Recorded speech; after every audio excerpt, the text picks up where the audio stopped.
Hi, my name's Lynette Froelich, and today I'd like to read to you a delightful story called Mouse's Christmas Gift. This story was written by Mindy Baker, and the illustrator is Dow Thumerick. The publisher is Zonder Kids. The setting is in a church.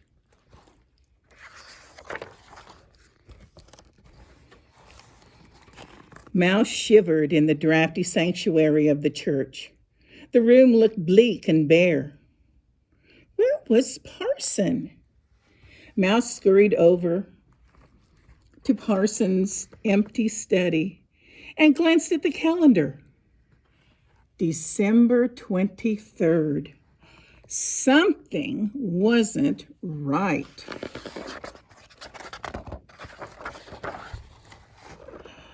As he crept back to the sanctuary, Mouse glanced around the room and realized what was missing.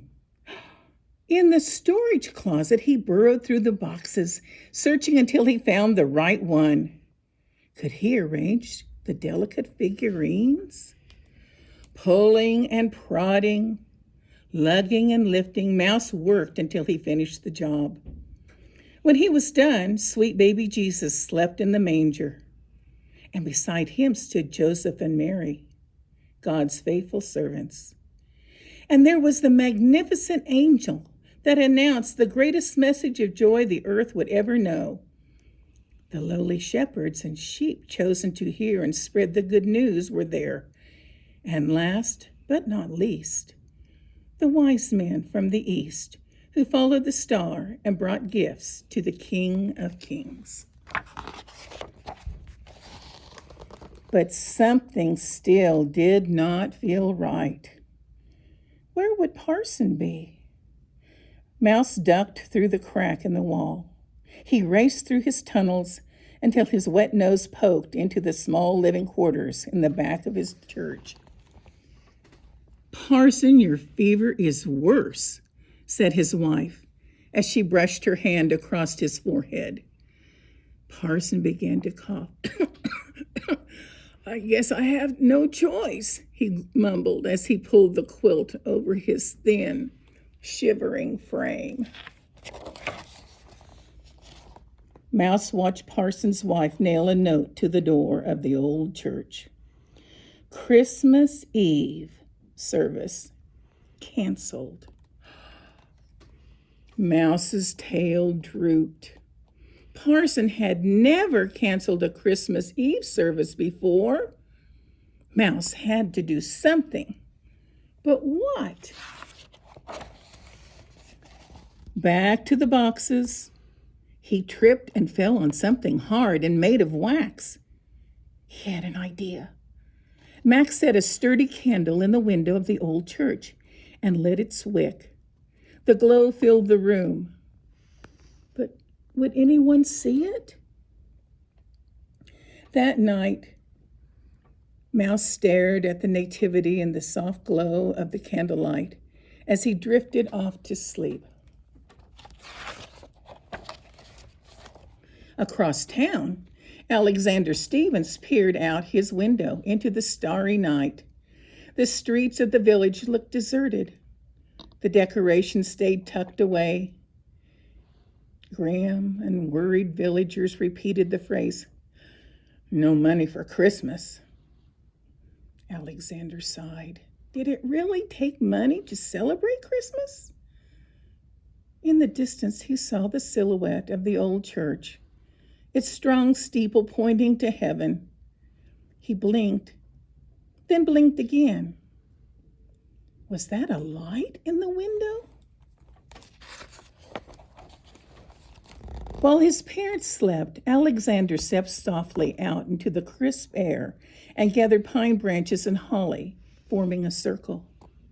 He ran to the church door and hung his meager wreath in place. Joy to the world, Alexander whispered to himself as he headed back home.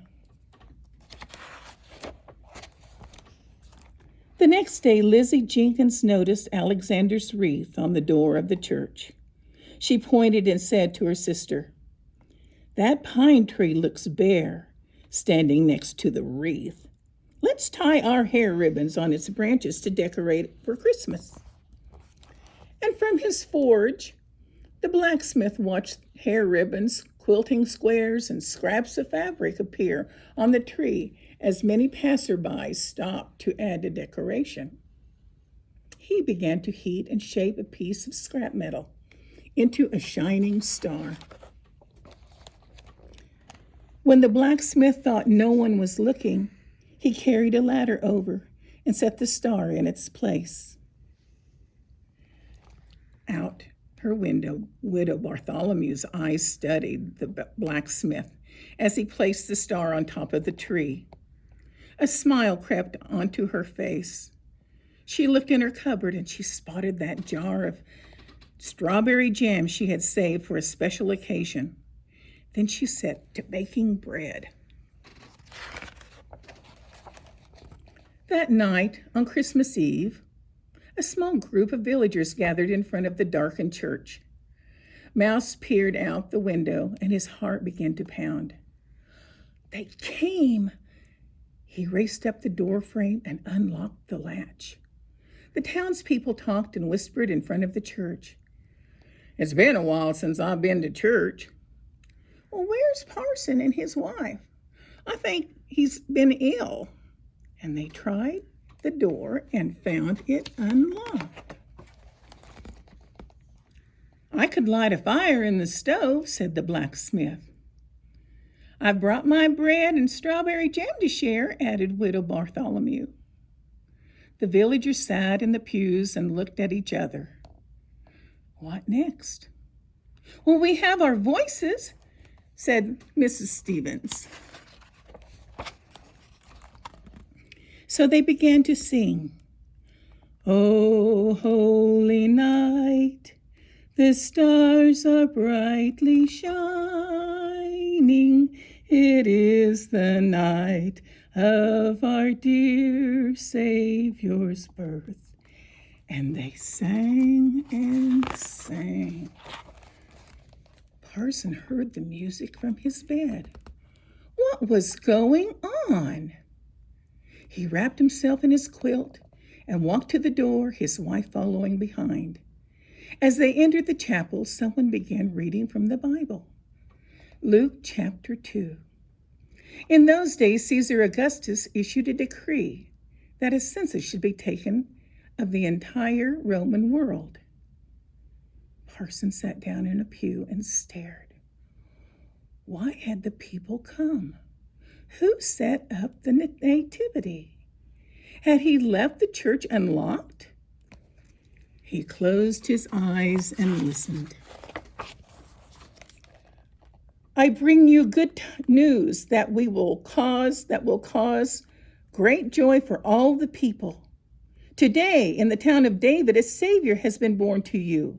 He is the Messiah, the Lord. This will be a sign to you. You will find a baby wrapped in cloths and lying in a manger."